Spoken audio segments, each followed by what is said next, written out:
Namaste, dear listeners.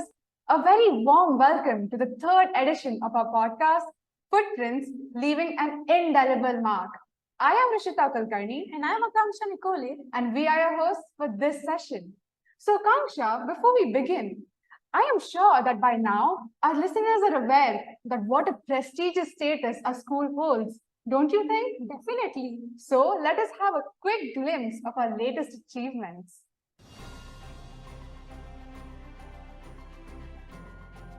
Our GK Gurukulites have bagged laurels to us in the state level competition held at Utpal Sangvi School, Mumbai in Creative Confluence, XFIT and JAM and many more. They have also qualified for the semi-final round in classical dance, vocals and theatre at the global level. Wow! They have also stood third in cricket state level competition AKIA. They have also achieved a lot in ZPs. We also have the Guinness World Record holders Vihan Kulkarni and Devang Navle in skating.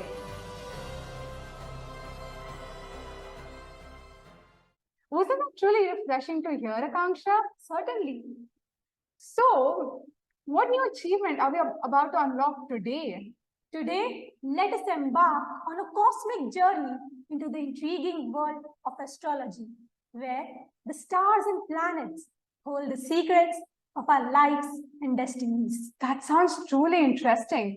So, Akanksha, do you have any idea about zodiac signs or have you ever heard about them? I just know that it comes under the branch of astrology and it's really interesting. But I'm not well informed about it. However, today we have a special guest who is an esoteric astrologer. He is also a Feng Shui and Vastu consultant. He is a retired personnel from SBI, had studied Vedic astrology, then Krishnamurti Paddhati, followed by Tibetan astrology, Vastu Shastra, and Feng Shui too. He is currently working on Western astrology. He is one of the prominent members of the American Federation of Astrologers. He had taught MA first and second year classes in KP and Western Astrology in Lucknow University from the year 2003 to 2015. We are absolutely delighted to welcome our esteemed guest, Mr. Ashwani Kumar Shukla. Namaste, sir. We welcome. Namaste, Akanksha ji और रिश्ता जी, नमस्ते. We welcome you to our GK Gurukul podcast, Footprints. तो sir, आपके और हमारे दर्शकों के जानकारी के लिए मैं ये बताना चाहती हूँ कि ये पॉडकास्ट हमने 2 सेगमेंट में डिवाइड किया है. पहले सेगमेंट में हम साधारण सवाल जवाब करेंगे और दूसरे सेगमेंट में हम रैपिड फायर करेंगे, जिसमें हमारे सवाल का जवाब आपको तुरंत एक शब्द या एक वाक्य में देना होगा. तो सर, हम पहली सेगमेंट की ओर बढ़ते हैं. तो अभी हमारे कई दर्शक हैं जिन्हें पता नहीं है कि ज्योतिष है क्या. तो क्या आप बता सकते हैं वास्तव में ज्योतिष है क्या और इसके वर्किंग प्रिंसिपल्स कैसे हैं? ज्योतिष जो है ये हमारे सोलर सिस्टम में जो प्लैनेट्स अवेलेबल हैं उन प्लैनेट्स में अपने उनकी वेलोसिटी है, उनका मास है और उनके अपने वाइब्रेशंस हैं. उनका इफेक्ट जो ह्यूमन बीइंग पर होता है ना ऑन द अर्थ, उसकी स्टडी वही एस्ट्रोलॉजी है. आदिकाल से जब से इंसान पृथ्वी पे आया, उसकी सबसे पहले निगाह सूर्य पे गई, चंद्रमा पे गई. अंधेरे में वो जीता था तो बड़ा डरता था, जंगली जानवर वगैरह मार देते थे. रोशनी होना शुरू हुई तो उसे लगा कि अरे सूर्य तो हमें जिंदगी देता है, हमें बचाता है, हमें दूर से दिखा देता है कि नहीं, बचा जा सकता है. अगर सूर्य अवेलेबल हो, रात में भी अगर मून अवेलेबल होता है तब भी रात में हमें काफी कुछ उसकी रोशनी मिल जाती है और मैं सेव हो सकता हूँ. इसीलिए धीरे धीरे इन घूमती हुई कॉस्मिक बॉडीज का इफेक्ट ह्यूमन बीइंग पर क्या होता है, इसका स्टडी करना शुरू हुआ. और आज एक्यूमुलेटेड जो भी शास्त्र है, जो भी नॉलेज है, उनका इकट्ठा जो एस्ट्रोलॉजी है. अच्छा, मतलब एस्ट्रोलॉजी एक बहुत इंटरेस्टिंग टॉपिक है. बहुत बड़ा टॉपिक भी है. दुनिया का सबसे प्राचीन साइंस है, दुनिया की सबसे प्राचीन साइंस है, सबसे नेग्लेक्टेड भी है और सबसे नेग्लेक्टेड है, और इसके अलावा सबसे ज्यादा दुनिया में मान्य भी है। हाँ। पर अभी बहुत फेमस हो रहा है एस्ट्रोलॉजी। हैं? अभी बहुत फेमस हो रहा है एस्ट्रोलॉजी। हाँ हाँ, बहुत फेमस हो रही, धीरे धीरे धीरे धीरे काफी। एक्चुअली है क्या, हम कितना भी इसे अपने से दूर कर दें, लेकिन आप देखते हो कि आप ज्योग्राफी में पढ़ते हो कि नीप्स एंड टाइड्स आते हैं। ये क्यों आते हैं? वैज्ञानिक प्रमाण है कि जब सन और मून के बीच, सन मून और अर्थ के बीच एक एंगुलर डिस्टेंस बनती है, या न्यू मून या फुल मून, तो पृथ्वी का 2/3 हिस्सा जो कि जल है, उसमें केओस पैदा हो जाता है। मेरी बात समझ में आ रही है? हाँ। तो उसमें केओस पैदा हो जाता है। और जान के आपको आश्चर्य होगा, सेम प्रपोर्शन में मेरी भी बॉडी में उतना ही फ्लूइड है, हाँ। 2/3 फ्लूइड। तो जब पूरा का पूरा पृथ्वी पे, जो कि विजिबल है, हमें दिखता है, हालांकि शरीर के अंदर बहने वाला फ्लूइड हमको डायरेक्टली नहीं दिखता, लेकिन हम अर्थ से, नेचर से डायरेक्टली कनेक्टेड हैं, तो क्या उस पे नहीं आता होगा केओस? Is it? सर, तो हमने सुना है कि आप अभी अभी रिटायर हुए एसबीआई से, तो जब आप जॉब करते थे तब आपने टाइम कैसे मैनेज किया आपका? आप बस एस्ट्रोलॉजी को हॉबी जैसा मानते थे या? Good good. मैं इसके पीछे अपनी थोड़ी सी बैकग्राउंड आपको बोलना चाहूंगा। एक्चुअली मैंने बीएससी किया। बीएससी करने के बाद मुझे एक जुनून था कि मैं आर्मी ज्वाइन करूंगा, हाँ। और सीडीएस का मैंने 5 टाइम्स मैंने एग्जाम दिया है, सीडीएस का। हाँ। पहली बार इंटरव्यू रिटेन में नहीं हुआ, दोबारा इंटरव्यू से मैं वॉश आउट किया गया। आखिरी बार मुझे मेरे घर वालों ने भेजा नहीं, क्योंकि ऑलरेडी मैं बैंक ज्वाइन कर चुका था। तो मेरी बुआ थी, मदर थी, रोने लग गई। आर्मी में सभी को डर लगता है ना, हाँ। लगता है कि नहीं? हाँ। तो हाँ। हम लोगों के सारे रिलेटिव, पेरेंट्स वगैरह, अब तो तुम्हें बैंक की नौकरी मिल गई है, अब क्या जरूरत है जाने की आर्मी में, हम कहाँ अपनी जान जोखिम में डालो। लेकिन मुझे भी एक जुनून था। खैर, घर परिवार के रोने के कारण तो मैं बिल्कुल चुपचाप हो गया। इसी दौरान इसी दौरान इन 5 में चौथी बार मैंने भोपाल एसएसबी रिपोर्ट किया था। तो वहां से पूरा बैच वॉश आउट हुआ था। कुछ चंडीगढ़ के लड़के थे। आपको ध्यान होगा कि एसएसबी जो होता है, सर्विस सिलेक्शन बोर्ड के थ्रू ही आर्मी ऑफिसर का सिलेक्शन होता है। वो 5 डेज लगातार इंटरव्यू चलता है। तो तीसरा दिन था, तो चंडीगढ़ के कुछ लड़कों ने वो रात में खूब डांस वांस किया था, तो उनका ड्रेसिंग टेबल वगैरह मिलती है, तो वो टूट गई थी। तो आप जानती हो, आर्मी में डिसिप्लिन बिल्कुल लाइक नहीं किया जाता। हम लोग 3rd डे था और सब पूरा बैच वॉश आउट कर दिया गया। मुझे उस बार बड़ा भरोसा था, बहुत भरोसा था, बड़ी तैयारी करके गया था। तो जब मैं लौट के घर आया, 4 दिन से मैं बाहर था। मैं लखनऊ का रहने वाला हूँ, यूपी की जो कि कैपिटल। तो मैं 4 दिन के बाद घर आया, तो मेरे घर में मैं बड़ा निराश था। पूरा बैच वॉश आउट था, मैं समझ नहीं पा रहा था। मुझे एक इस दौरान कोई आया होगा घर में, शायद मेरे मामा जी आए हों छोटे या कोई, तो वो न्यूमरोलॉजी की एक किताब छोड़ गए थे। उनकी डॉक्टर नारायण दत्त श्रीमाली की अंक ज्योतिष। निराश था, करने को कुछ नहीं था, तो मैं बैठ के किताब पढ़ने लगा, और वो मुझे बातें इतनी अपील की कि बस उसी समय से मुझे लगन लग गई। नेचर ने हमें सपोर्ट किया। 5वीं बार जब एसएसबी जाने का मौका आया, तब तक मेरी बैंक की ज्वाइनिंग आ गई। लेकिन ज्योतिष का नशा मुझे इतना चढ़ चुका था कि बस मैं हर संभव कोशिश करता था कि किताबें कहीं से मिल जाएं पढ़ने को। चूंकि मेरी फैमिली बैकग्राउंड काफी वीक हो गई थी। मैं घर का सबसे बड़ा था। मैं 4 भाई और 1 बहन हूँ, और पिताजी मेरे रिटायर हो चुके थे पोस्टल से। हालांकि मेरे पिताजी कविराज रहे, वो कविता के बड़े शौकीन थे। उनका भी अपने डिपार्टमेंट में काफी पॉपुलरिटी थी।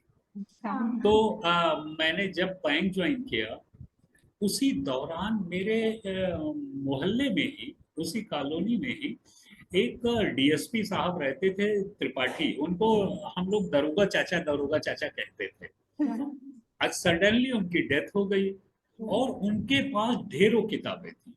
एस्ट्रोलॉजी का मुझे नशा होने के कारण, आर्थिक स्थिति इतनी बढ़िया न होने के कारण मैं ढेरों किताबें खरीद पाऊं, मैं उनके पास अक्सर जाके बैठता था। सडनली उनकी डेथ हुई। आप जान के आश्चर्य करोगे कि नेचर कैसे सपोर्ट करता। I was surprised.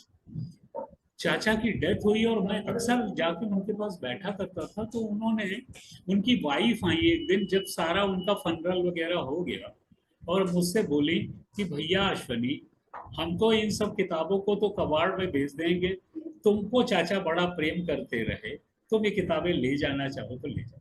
बस मैं वो पूरी किताबें भर के बोरे में ले आया, एक बड़ा बोरा ले गया, किताबें ले आया। फिर मैंने पढ़ना शुरू किया।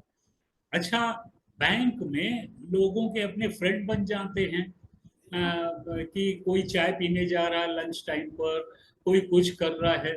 मैं टाइम कैसे मैनेज करता था कि जो भी मुझे काम दिया गया मैंने उस काम को झटपट पूरे डेडिकेशन के साथ, क्योंकि एक जुनून था मुझे मेहनत करने का। मैं एसएसबी के लिए भी जान लगाए हुए था। एसएसबी के साथ साथ जो बीच बीच में अदर्स जॉब के लिए अपॉर्चुनिटीज मिलती थी, उनको मैं क्रैक कर लिया करता था बड़ा इजीली। क्योंकि कॉम्पिटिटिव, जब आपकी मेहनत करने की आदत पड़ जाती है ना, तो फिर आप कहीं भी जाओ, आप घर में रहो तो मेहनत करोगे, ऑफिस में रहो तो मेहनत करोगे, ईमानदारी से मेहनत करोगे। वही मेरा जुनून था। तो मुझे ऑफिस में जो भी काम अलॉट होता था, मैं पूरे जी जान से उसको निपटा करके, मेरे जो अधिकारी गण थे, सीनियर्स थे, वो सब बड़े मुझसे प्रसन्न रहते थे। मैं काम को झटपट निपटा दूं तो फिर मैं पढ़ना शुरू, जितना टाइम मिले, 1 घंटा, आधा घंटा, 3 घंटा। उससे धीरे धीरे क्या हुआ कि मैंने मई 87 में बैंक ज्वाइन किया था और 3 साल के अंदर मैंने एस्ट्रोलॉजी की पढ़ाई उस तरह से की जिस तरह से कोई आदमी एमए या पीएचडी की तैयारी करता है। सर काफी प्रेरणादायक बस। ये सब, काफी हाँ, प्रेरणादायक है हमारे लिए ये सब। आप। और हम यूज भी कर सकते हैं हमारे लाइफ में। हाँ। हाँ बिल्कुल।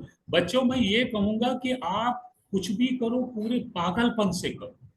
हाँ। दुनिया को पागलों ने ही कुछ दिया है, जुनूनी लोगों ने कुछ दिया। छिछले छिछले स्तर से आप कुछ भी कहीं भी नहीं। जैसे होता नहीं कि आपको बड़ी प्यास लगी हुई है, तो आप जगह जगह रोज थोड़ी थोड़ी मिट्टी खोदोगे तो कभी प्यास नहीं बुझ पाएगी। आप एक ही जगह खोदते जा रहे हो, खोदते जा रहे हो, एक दिन जरूर आ जाएगा जो आपकी पानी से मुलाकात हो जाएगी। तो बिल्कुल ऐसा ही जुनून था।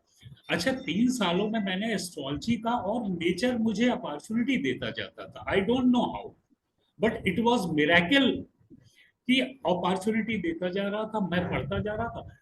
90 आते आते मैं बैंक में बेहद फेमस हो गया। लोगों को प्रोडिक्शन देना शुरू किया। मेरे एजीएम थे, असिस्टेंट जनरल मैनेजर, मेरे डिप्टी जनरल मैनेजर, उनको जब मैं सही सही प्रोडिक्शन देने लग गया तो they started to cooperate me, they started cooperating मी।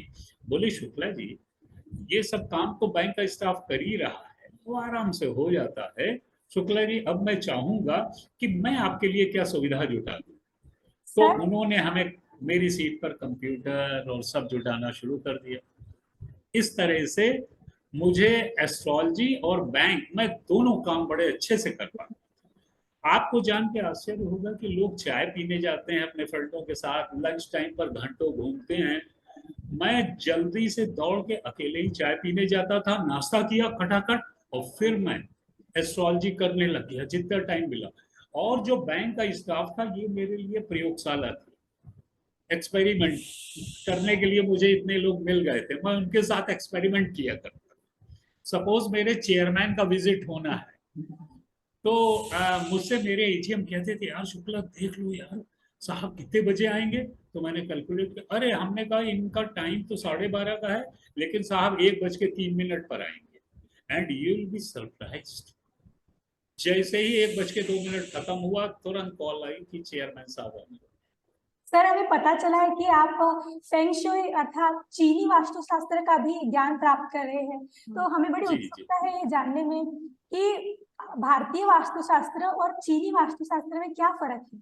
हाँ, देखो देखो, दोनों में मैं फर्क तो नहीं कहूंगा, क्योंकि दोनों ही ह्यूमन बीइंग के लिए, हम अपने घर का निर्माण करते हैं ना, या ऑफिस का निर्माण करते हैं, तो उसका पर्पस यही होता है कि उसमें सुख हो, सुकून हो, प्रेम हो, हमारे लिए बेनिफिशियल हो और हम सुखद जीवन बिता पाए।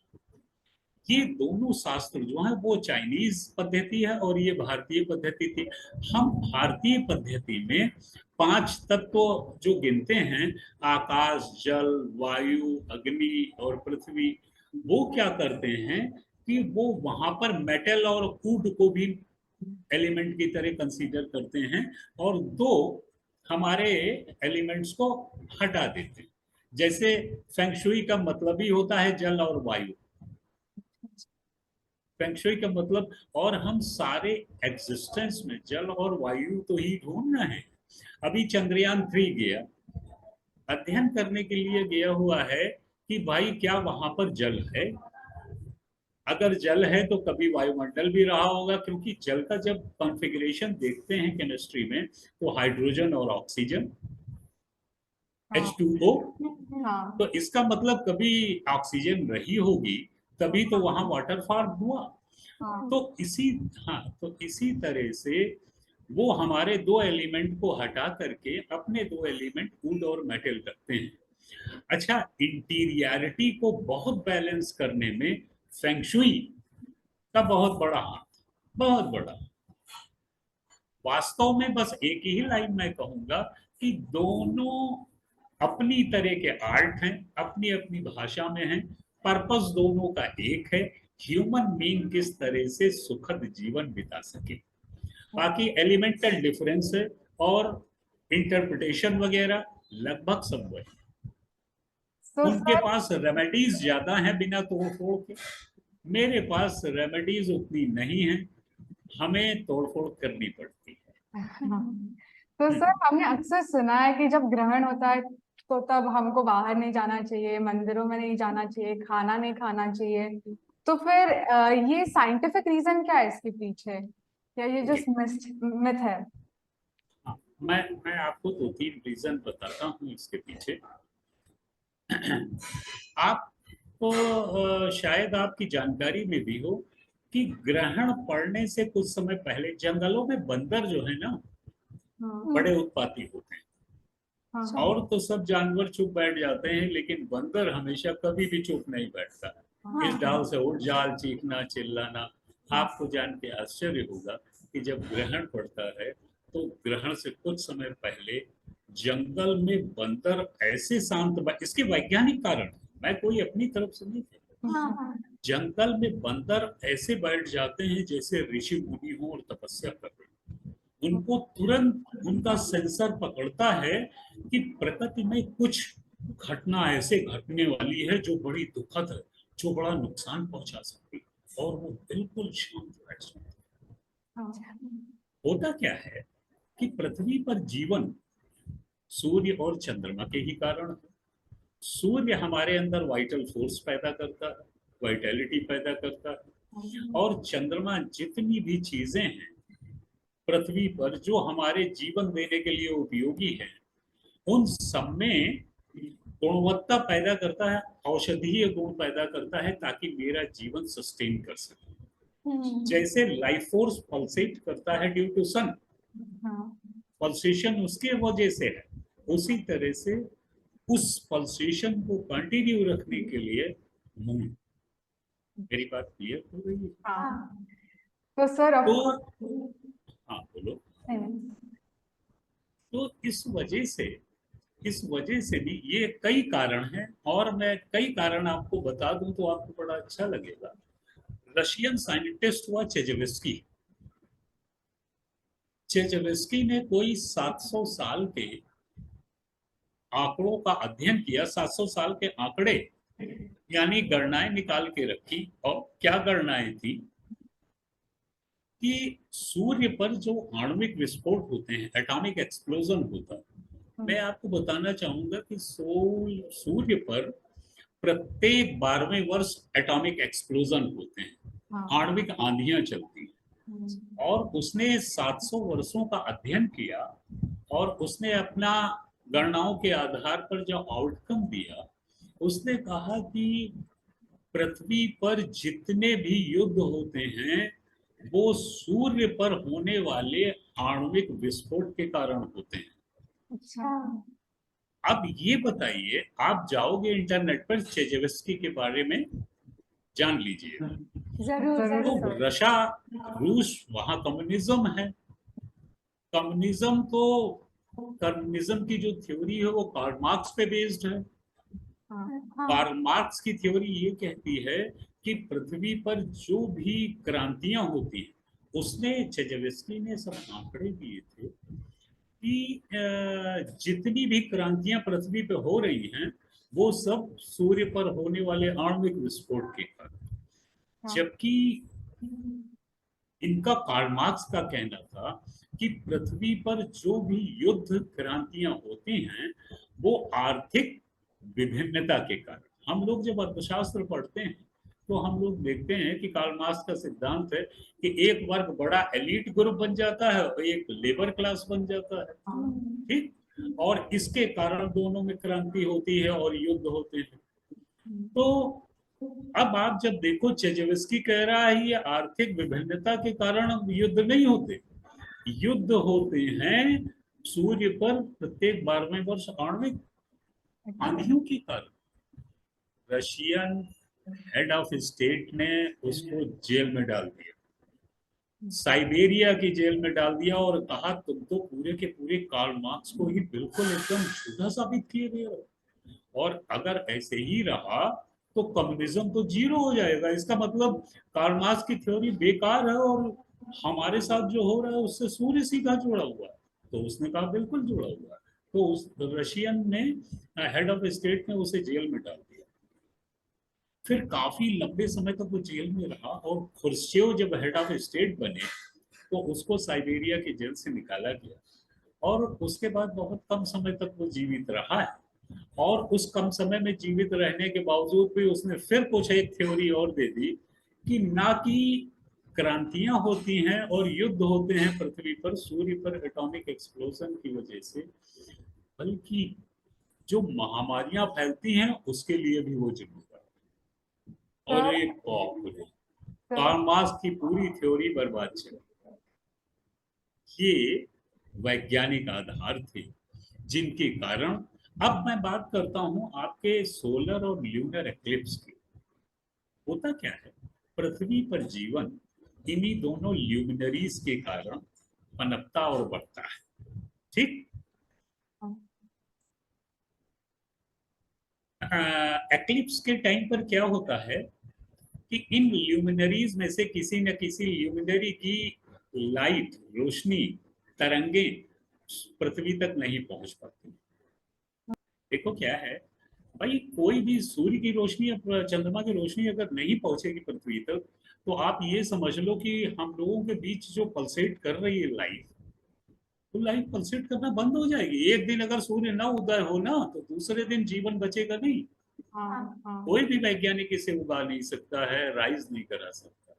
तो दिस इज द पॉइंट। इसलिए एक्लिप्स हो चाहे सोलर चाहे ल्यूनर, ल्यूमिनरीज की लाइट, उनकी उनकी वेव्स वगैरह पृथ्वी पर पहुंचेंगी, तभी हम लोग जीवित रह सकते। ठीक है, मैं ब्रीफ में बोलूंगा, आप बिल्कुल बोलते हैं।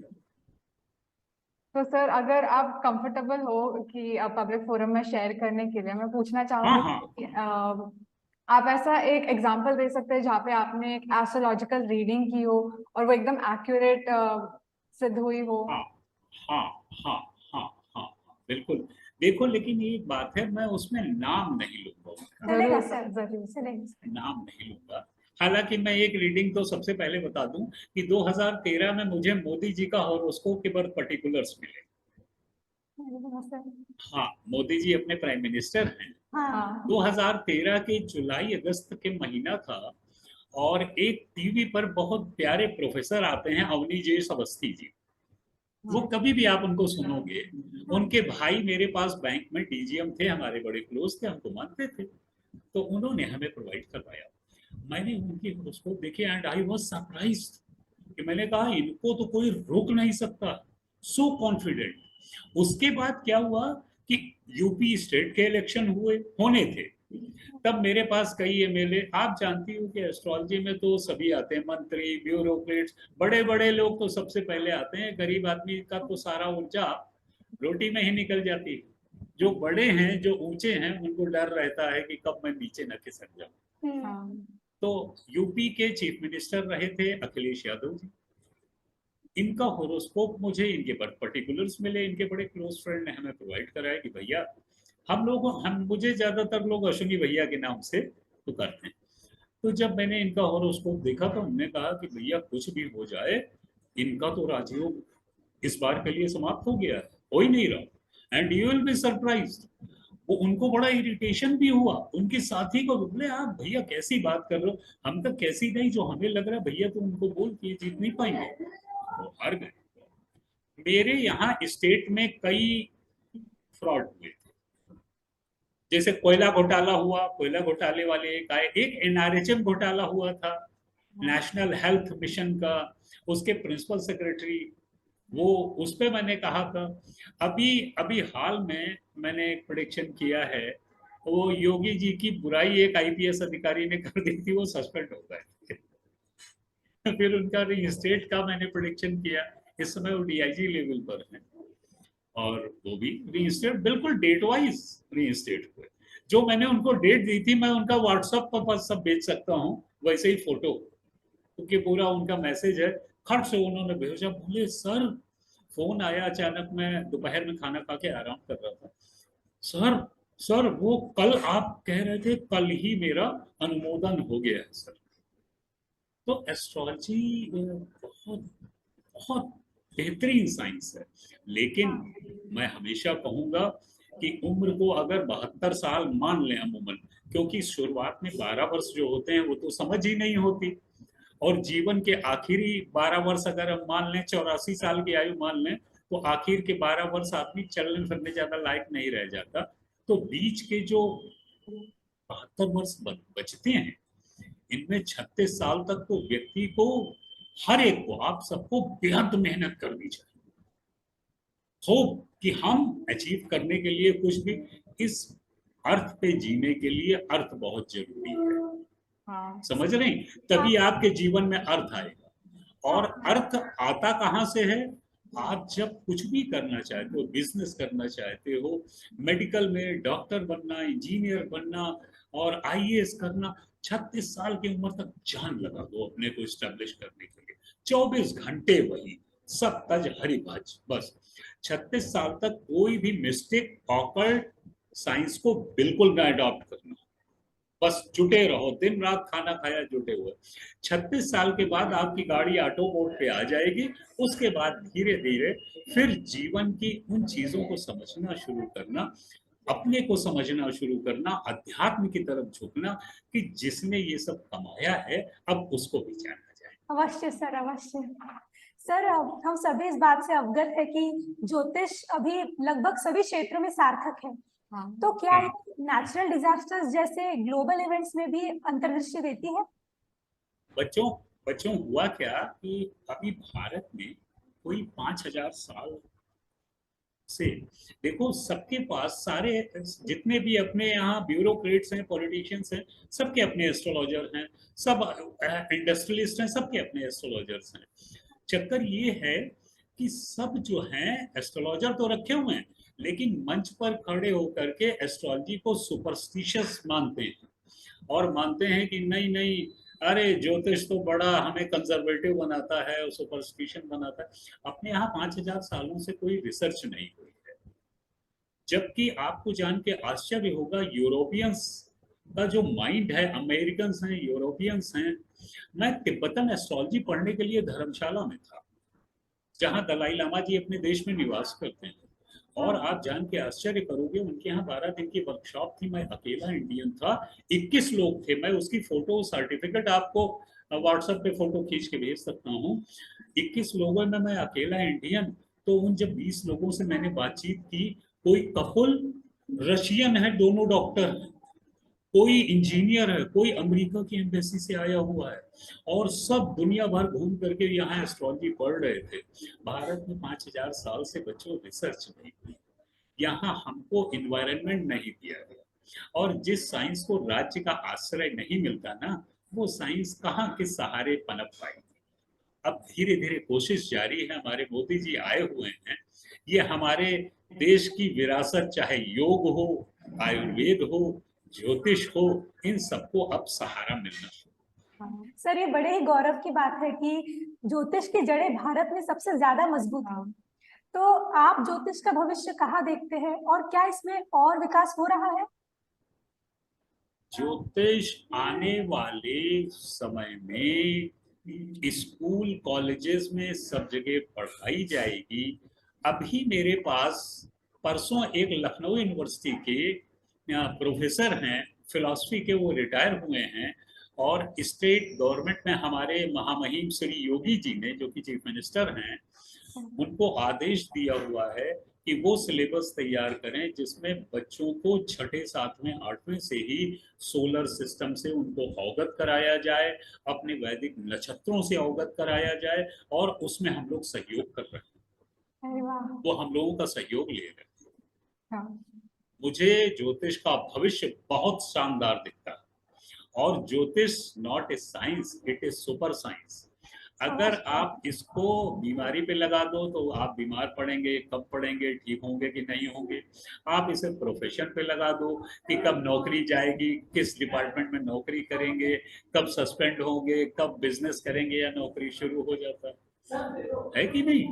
तो ह्यूमन लाइफ में एस्ट्रोलॉजी का बड़ा, ये इतनी पॉपुलर होने जा रही है कि ये सुपर साइंस की तरह सब जगह छा जाएगी। निसंकोच जी बहुत आगे बढ़ रही है। आप देखो कि 2002 में जब हमारे सांस्कृतिक मंत्री डॉक्टर मुरली मनोहर जोशी जी बने थे, तो उन्होंने भारत के 16 विश्वविद्यालयों में ज्योतिष को विषय की तरह इंट्रोड्यूस कर दिया।